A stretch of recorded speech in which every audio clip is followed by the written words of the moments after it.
The U.S. and Iran are in a standoff over who will make the first move in returning to the Iran nuclear deal. The Biden administration has pledged to return the U.S. to the 2015 deal, which the Trump administration unilaterally abandoned in 2018. But it wants Tehran to fully comply with its obligations first. Tehran has said it will comply, but only if Washington, as the party who first quit the deal, adhered to its obligations. Tehran has proposed the two countries coordinate their timing, but the U.S. has yet to agree. What are the fundamental obstacles in moving forward, and what's being done to design a solution, and why is it so crucial to repair the deal? Joining me for the discussion from Tehran via Skype, Mousavi, professor at the University of Tehran, and again from Washington, D.C., Professor Rick Dunham, co-director of the Global Business Journalism Program at Tsinghua University. Also via phone from D.C., Eland, senior fellow at the Independent Institute. After the Trump administration withdrew from the agreement and resumed maximum economic sanctions on Iran, Iran has strayed far from following its commitments. Professor Mousavi, my first question goes to you. Iran's nuclear production has alarmed the U.S. Secretary of State Antony Blinken said on February 1st that Iran could develop enough fissile material for a nuclear bomb within even weeks if it continues. Besides retaliation for the U.S. pulling from the deal, what has Tehran really accomplished from straying from its obligations under the deal in the past years? So the accusation that Iran is very close to building a bomb is actually something that is very old. Since the 1990s, the Israelis and the Americans have been saying this. And of course, many years have passed by and Iran does not have a nuclear weapon.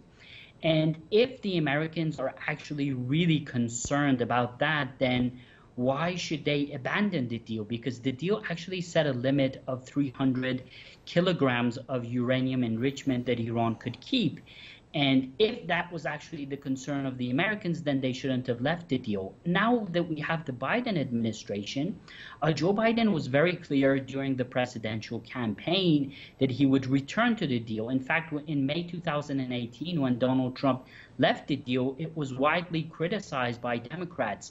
But as you mentioned, during the past weeks, we really haven't seen a positive atmosphere develop. And I think this is because the Biden administration is either undecided or perhaps it doesn't have enough priority. Maybe they are more inclined to deal with domestic issues first.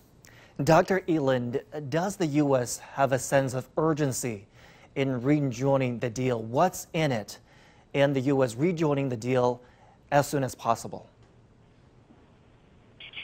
Well, I think, your other participant here is absolutely correct that the Biden administration is sort of preoccupied with domestic affairs. He wants to get his domestic program passed in the first 100 days because the way our system works here is a new president, whatever party, the first 100 days really makes a lot of difference. And I think his main priorities are domestic. And plus, he also has the problem that they're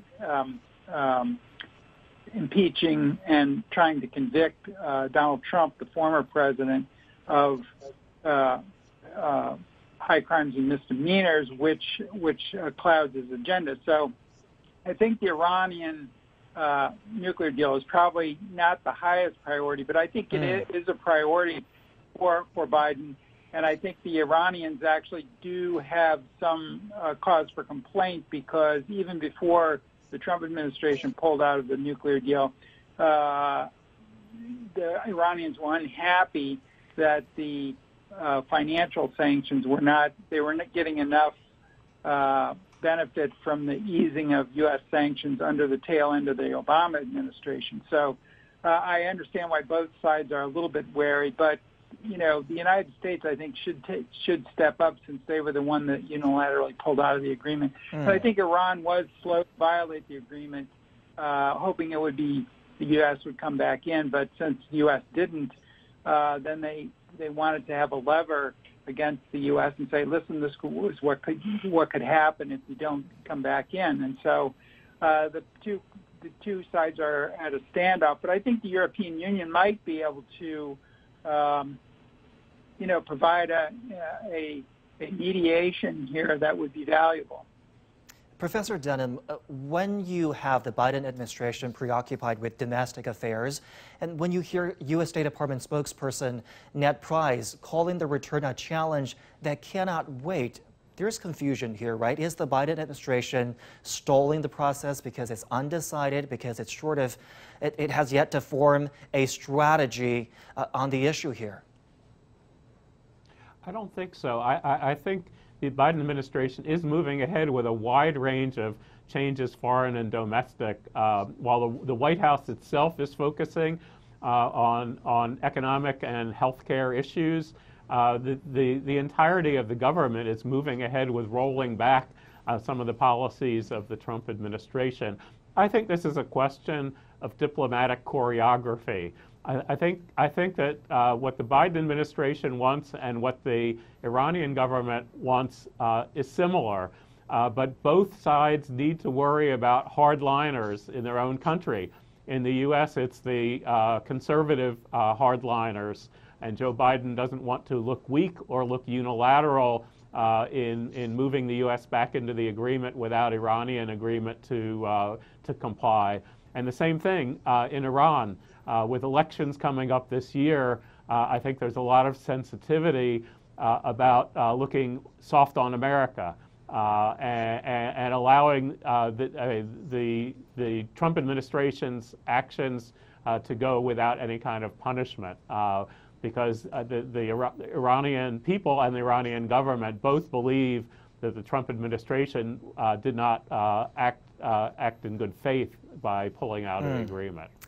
Professor Mousavi, coming to you again, it all comes down to a game of who does what first between the two sides. U.S. Secretary of State Antony Blinken has just asked a newly appointed Iran envoy Rob Malley to form a negotiating team for engaging with Iran over the issue. One argument is that the U.S. should act first, as mentioned earlier in the program, since it was the party that pulled out of the deal in 2018.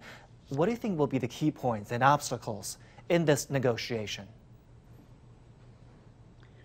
I think the solution is actually pretty clear. The Iranian Foreign Minister Javad Zarif has actually proposed that under the supervision of the Europeans, this can happen simultaneously, so the Americans can return to the deal and Iran can fully implement its obligations. And this is not going to be like a one-step job. It can happen in several steps. It can take 2 to 3 months. So I don't think that if the Biden administration actually wants to return to the deal, that this will be a problem. But so far, they have really snubbed this Iranian offer. I mean, we haven't really heard back from the Americans. The State Department so far has shown a negative response to this proposal. I think the important thing here is to understand that we really have a very short time frame. The Iranian parliament has passed a law, this happened over a month ago, that if sanctions remain on Iran, then Iran will suspend the implementation of the additional protocol on February 21st. So we have almost a little bit over 2 weeks. And after that, I think the situation will only escalate from there. As the other guest mentioned, we also have the Iranian presidential elections in about 5 months. So I think the Biden administration really has to understand that we're on a very short time frame here. If this passes, then the opportunity might actually not arise anymore.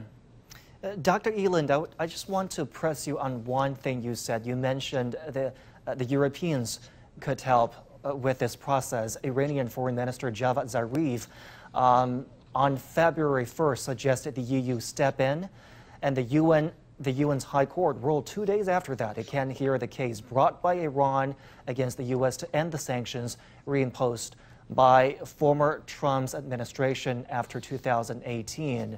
Do you think third-party interventions would be helpful, especially considering the tight time frame we have here? Yes, I think that third-party interventions would help to mediate. I think all this is frankly, posturing. I think they'll probably eventually reach some sort of a deal, simply because, as was already pointed out, both parties are interested in doing the same thing. But in any negotiation, there's still, some distrust, and there's also the fact that people are trying to get the last few percent of whatever they want. And so, there's posturing, there's your entry position, and we've seen that from both sides, I think. And I think it will eventually work out simply because it's in both the interest of both countries to do it, and I think a willingness to do it. I think this is just posturing on both sides, to get a better outcome. But it's a better outcome at the margins, and so I think it will eventually happen. Professor Dunham, we don't have a lot of time left. I want to get your thoughts also on what's likely to happen given the time frame here. Do we need outside help with the process?